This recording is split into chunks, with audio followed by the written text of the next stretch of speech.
Alright, so get this. For the past decade, people have been begging Sony to add PS3 backwards compatibility to current PlayStation consoles. Although we can technically play the PlayStation 3 using cloud streaming, it's just not the same experience and in my opinion doesn't come close to playing the original console. But what if I told you that this entire time you could actually play PS3 games on a PlayStation 4? In today's video, I'll be hacking my PlayStation 4, installing Linux, and forcing this hunk of plastic to play and run PS3 games. Does this actually work? Can you play online on it? Should I sell my PlayStation 3 and use this as a replacement?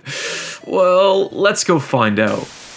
So you might be asking yourself, how does someone play a PS3 game on a PlayStation 4? It's not like you can simply insert a copy of Killzone 2 into your PS4 and expect it to work. Well, this might come as a surprise to you, but it's not nearly as technically challenging as it sounds, and honestly, it's quite easy to pull off. Now, in order for us to perform this experiment, we just need three things: a PlayStation 4 that's running the Gold Hen jailbreak exploit, a fresh Linux distro, and a crap ton of patience. For this video, I'll be using my launch PlayStation 4 with the original hard drive running firmware 9.00. This method also works if you happen to have a PS4 Pro lying around. I want to say that the Pro will be a slightly better experience, but since I don't have one, I can't confirm that for myself. And honestly, I feel like running this on a fat PS4 is more of a fun challenge anyways. Alright, so my journey with hacking my PlayStation 4 went like this. I first went to this website on my PS4 browser, which hosts the Gold Hen jailbreak exploit. In order for this to work, you first have to format a USB stick and write a custom image to it, insert it into your PlayStation 4 when the website prompts you to do so, and that's it. Gold Hen is now enabled on your PS4, giving you keys to the city, or in this case, keys to the silicone. After that was completed, all I had to do was visit another website with this cool ass gecko in the background, run a Linux payload, type in a few commands, crack open a Golden Drac 9000, sit back, and watch the Linux shell work its magic. Speaking of Linux, I ended up choosing this custom Fedora 38 distro created by a dude named df_oz. I chose this one since it has built-in Vulkan support and for the fact that it doesn't require a PhD to operate. Navigating the Linux OS is about as smooth as snot. Apps take forever to load, there's a ton of graphical bugs and glitches, and the PlayStation 4 seems to soil itself whenever you do something as simple as opening a tab in Steam. To be fair, the console was never designed to run Linux in the first place, so a lot of this shouldn't come as much as a surprise. But hey, at least you can play Counter-Strike Source on it. Back on topic, so far we've only solved one piece of the puzzle. The real question is, how are we going to play PlayStation 3 games here? For this experiment, I'll be using the good old PlayStation 3 emulator, better known as RPCS3. One of the first questions I had going into this experiment was whether the PlayStation 4 could read and run PS3 game discs off the console's disk drive. Shit. Oh. Well, it turns out this actually does work. Well, sort of. Now, the PS4's disk drive does seem to read and even let you view some of the game's contents, but the RPCS3 emulator doesn't seem to recognize the actual game disc, meaning that you can view the game, but you can't actually boot it. Bruh. This kinda blows chunks, but at least in theory it could work, I guess. Alright, so what's it like to play a PlayStation 3 game on a PlayStation 4? Well, if I'm being completely honest here, it's just kinda ass.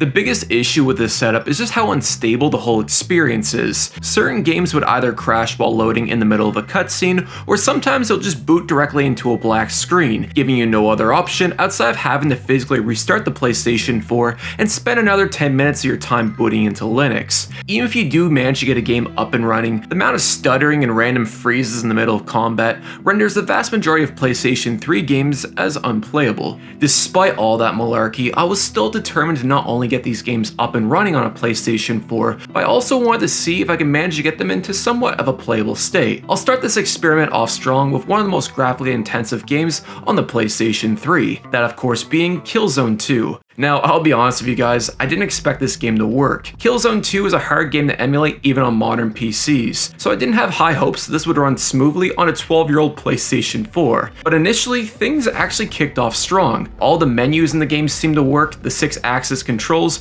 are still fully intact, and wouldn't you know it, it actually somehow loaded into a game. Speaking of which, this is what Killzone 2 looks like running on a PlayStation 4.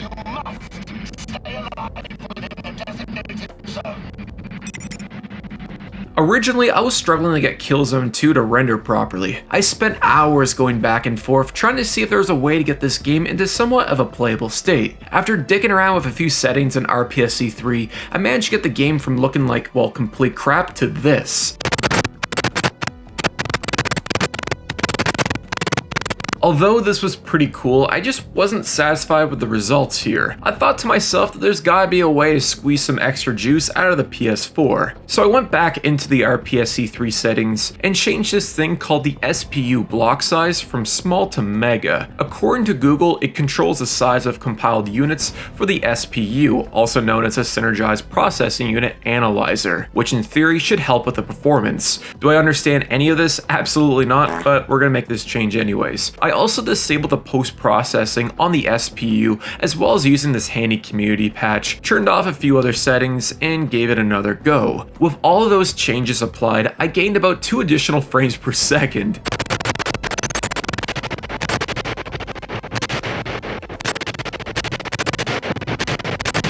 That might not seem all that significant, but when you compare it side by side to how it looked beforehand, it definitely feels a lot more stable now. I wouldn't go as far to say that it's playable by any stretch, but I believe that there is some room for further optimizations if you know what you're doing.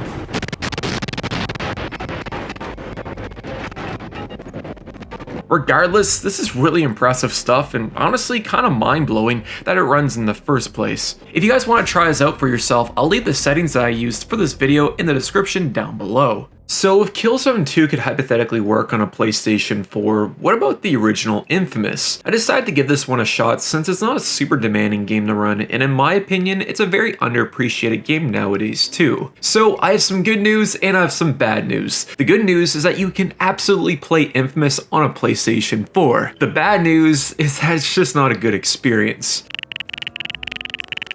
One of the biggest hurdles that I encountered was getting this game to run at a stable frame rate. I want to say that the performance never seemed to exceed anything more than 5 FPS, which is less than ideal. I figured that there still was potential that we could get this into a much better state by screwing around with some of the settings. So I went digging and came across an RPCS3 wiki article that shows you step by step on how to make Infamous run better. I applied all the recommended settings and worked some black magic on the side, and unfortunately I don't think it made much of a difference here.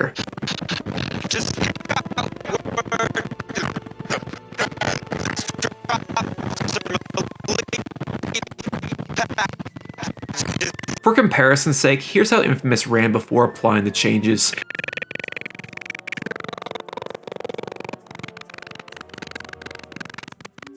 And here's how it looks after the changes have been applied.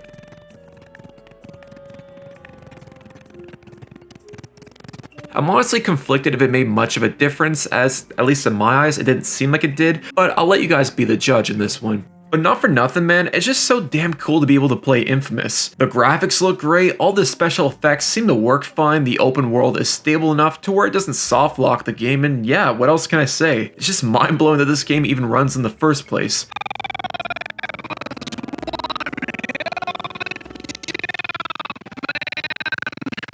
Up next, we have Resistance Fall of Man. The OGs in chat will remember playing this one back in the day. So Resistance is a weird one. If you try to boot into the single player, the game will immediately crash headfirst into a black screen, giving you no other option outside of force quitting the emulator and praying that you didn't just soft lock your PlayStation 4. The only mode that seemed to work here was its multiplayer mode, which isn't a bad thing since this is the best aspect of this game, at least in my opinion. Alright, so at first I didn't know what to expect going into multiplayer. I'll be honest, I fully expected this game to run like complete dog shit, but to my surprise, it actually seems to run alright, all things considered.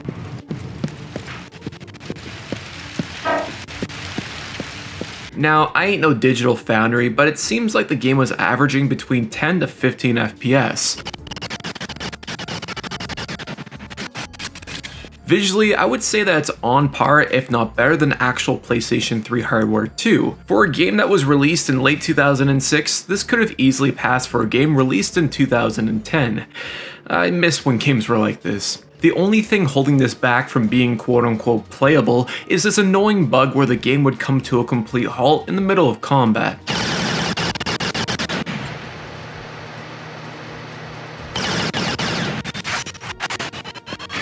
Now, I tried my best to see if I could find a way around this, but honestly, I couldn't figure it out for myself. If I had to take a gander on what could be causing this issue, I believe it's due to the PlayStation 4's hard drive just not being fast enough to compile everything in real time, or it could simply be due to the fact that the hard drive is basically a fossil at this point, so who really knows? Here's something kinda cool though. A lot of the early PlayStation 3 ports that were notorious for being poorly optimized ran surprisingly well on the PlayStation 4. Take the original Fear for an example. For those who don't know or were still swimming around their dad's sack back then, the PlayStation 3 port of Fear is considered by many as one of the worst ways to experience this game. Weirdly enough, this ended up being the most quote-unquote playable first-person shooter that I could find. Everything from how the cutscenes would play without any noticeable graphical glitches, highly trained and heavily armed.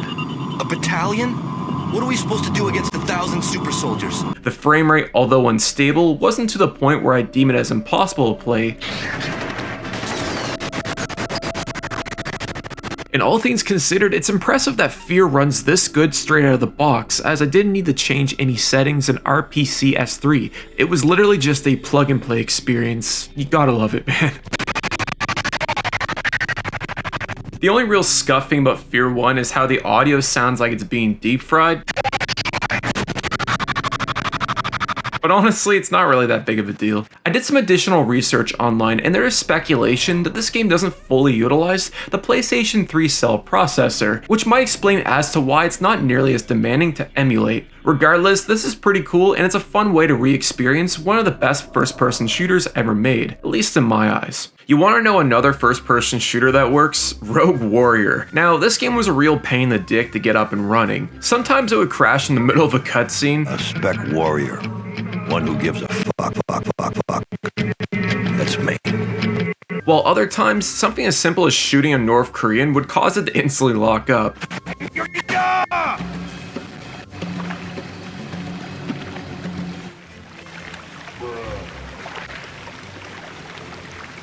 It turns out that if you create what's called a swap disk in Linux, it helps with allocating more memory for the emulator. This means that Rogue Warrior can go from running at 5 FPS to a chunky smooth 12 FPS. It also prevents it from soft locking, meaning that you could hypothetically play through the entire campaign if you really wanted to for some reason. Rock and roll, motherfucker.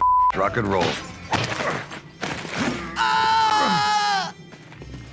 Maybe I'll attempt to speedrun this game using the setup and see how long it takes me. Drop dead, motherfucker, you fucking amateurs. Kinda seems like a fun idea. This goddamn shit. Since we're already on the topic of 2000s games, why don't we go pay Sonic the Hedgehog 2006 a visit? Quick disclaimer there guys, there's a lot of flashing lights and glitches during this segment, so if you want to skip that, go to the watermark appearing on screen right now. You've been thoroughly warned. Alright, so Sonic the Hedgehog was one of the games that made you regret owning an Xbox 360 back in 06. It was one of the first glimpses into what the HD era gaming would eventually look like, full of rushed, crunch-induced, half-baked games with a slight dash of some sweet, sweet little lies. An industry that is filled with too many chefs in the kitchen with no mouths to feed. Back on topic, Sonic 06 actually started out promising. The opening cinematics seemed to run flawlessly without any sort of audio glitches, stuttering, none of that shenanigans. The only flaw that I can think of is just how f***ing awkward it is. I owe you a lot, Sonic. Even the cutscenes here looked improved and truly shows off the potential of the cell processor. Nah, I'm just pulling your armpit, man. Look at this shit. Sonic!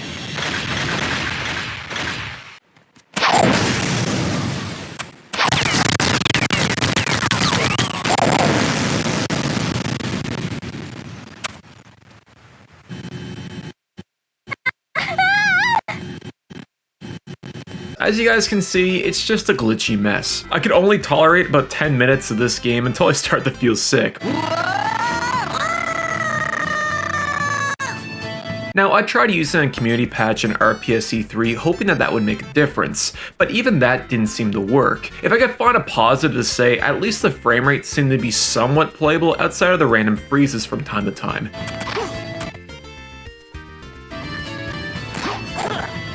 Anyways, this is a solid 2 out of 10, would not recommend. What Eggman's up to, but it can't be a good thing. Okay, with your help, this should be a piece of cake. Now, there's a few other games that I tried during this experiment that I also thought were worth mentioning here. For an example, I tried loading Fallout 3 and ended up crashing my PlayStation 4 halfway through the opening cutscene. This also caused Linux to self-destruct and end up corrupting itself to the point where I had to reinstall it again. So that really sucked. I tried Grand Theft Auto 4 and all that would give me was a black screen despite my best efforts. I tried playing Tekken one night.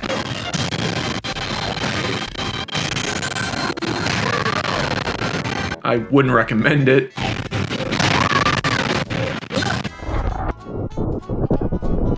Don't get me started on how busted Call of Duty 4 was. I'm your rifle down range.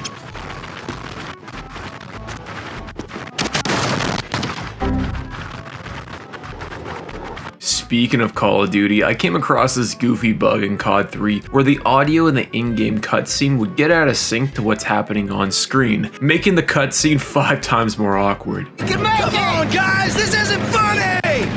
Look out!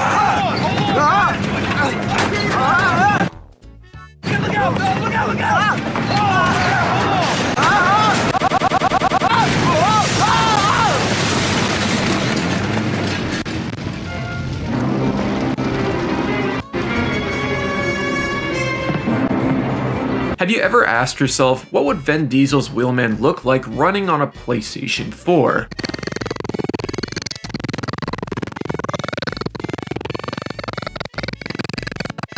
I will give credit where credit is due. Wheelman is one of the only open world games that I tested that didn't seem to crash every 5 minutes. So at least it's got that going for it. One weird bug with Wheelman is how the game's audio would cut in the middle of a cutscene. Then it would just start to play at random whenever you're running around in the open world. Just so goofy.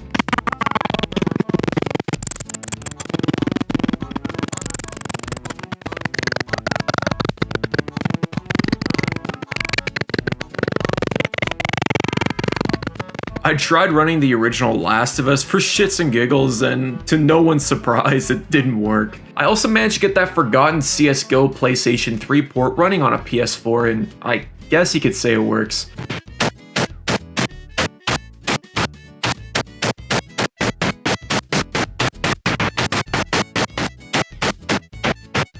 Alright, I got a weird one for you fellas. Do you remember that game called Conflict and IDOPS? I decided to test it for shits and giggles, and to my surprise, it doesn't run all that bad.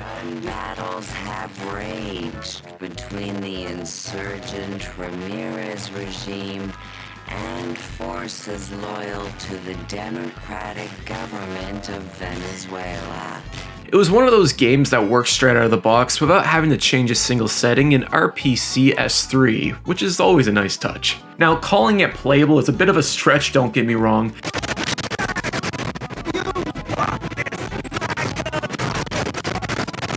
But I'd still go as far to say that it's at least somewhat enjoyable. Another game that ran really well here was Marvel vs. Capcom 2. I kind of expected this title to work since it is a 2.5D fighting game and it's not really pushing the hardware to its limits. However, I would go as far to say that it's more than playable outside of an inconsistent frame rate.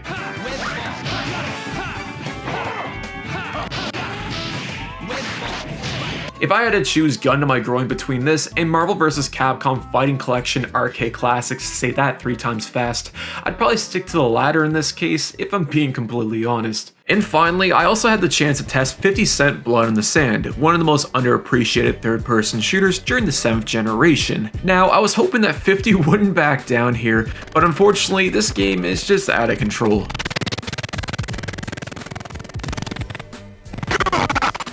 Despite patiently waiting for this game to load, I couldn't seem to manage to get Blood in the Sand into a playable state.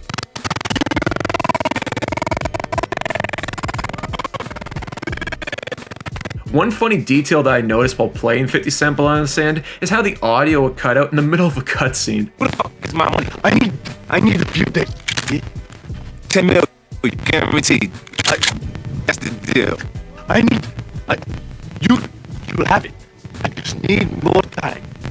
Time's up. It's a real shame that Blood in the Sand doesn't work, since it's honestly a lot of fun to play. If there was a game that deserves a remaster, this and Def Jam Fight for NYC is what I would pick. Waste this fucker, please. Please, I try to stop them. We're on our motherfucking ass. Wait!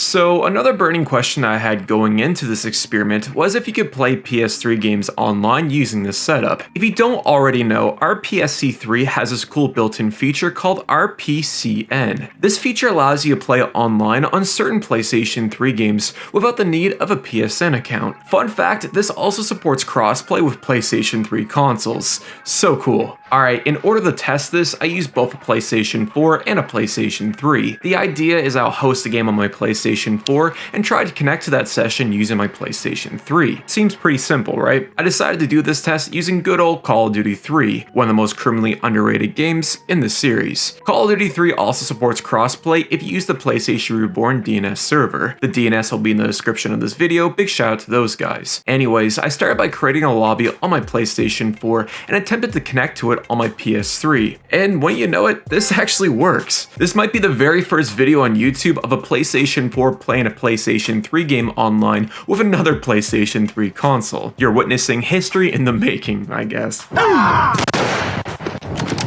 One weird bug that I noticed is how whenever you drive a Jeep, the game will start to have an aneurysm.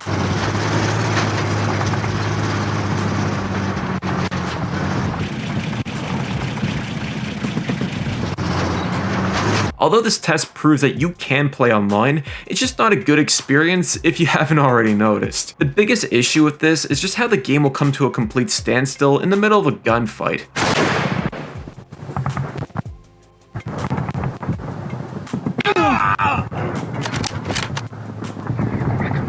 This basically makes it impossible to play as you have no time to react, and yeah, what else can I say? It just sucks.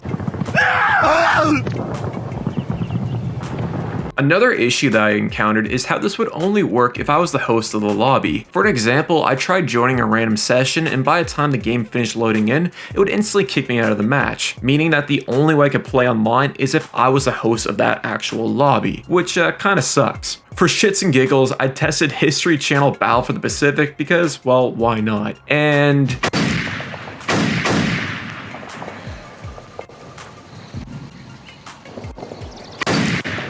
yeah, long story short, you absolutely can play PS3 online games using a PlayStation 4. Would I recommend it? Absolutely not.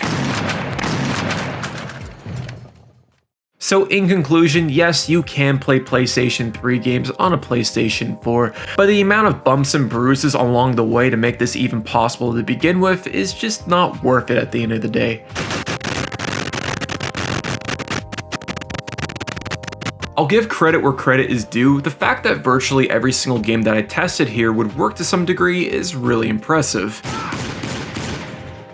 But here's the thing, you can only squeeze so much juice out of a single orange. What I mean by this is that the PlayStation 4 hardware is clearly not powerful enough to run a lot of these games properly. Even if you can manage to optimize each game, it's still going to be the biggest bottleneck here, which might explain as to why Sony never bothered with adding backwards compatibility in the first place. With that being said, I wouldn't recommend trying this out for yourself unless you're a die-hard enthusiast and you enjoy torturing yourself. But as the old saying goes, just because you can, doesn't mean that you should. Now before I end off this video, I'd like to give a quick shout out to the following YouTube members for their continued support. The following members are Shinua Haverson, ShibiT, TJ's Techniche, Herdy, Evan Makaba, Vinny La Divaya, Dominique Gilchrist, Ricky Redux, Swervon, Plaguegenix, Hallelujah, Scion Top Hat, Drum King, AOM323 AOM, Emo Shad the ATFF fan, No Name, JTB, James Cool, Diogo Schwarzenschein, am I saying that right? I apologize if I butchered that, bro. Nick Wells, That Webhead, It's Chichaz, Jorp, Taylor Use Toxic, Bob Babom, Knights, Ascends, X Diro Sabu X, Wade Retro Revive, Timbo TK, Dawn the Second, Sir Silent, Ethan Phillips, Chrissy TM, Za, Twin Tin Brother, Pixelated Nick, Time Tunnel 14556, Alalahara, and Fruzilla. Thank you guys so much, it is greatly appreciated. And that was hacking my PS4 to play PS3 games. I hope you guys enjoyed it. I've already started work on my next video, which I'm hoping to be most active PS3 online games in 2025. So stay tuned for that and a few other creative videos like this. Anyways, if you enjoy this style of content, please consider leaving a like or even a subscription. It means the world. But until next time, fellas, peace.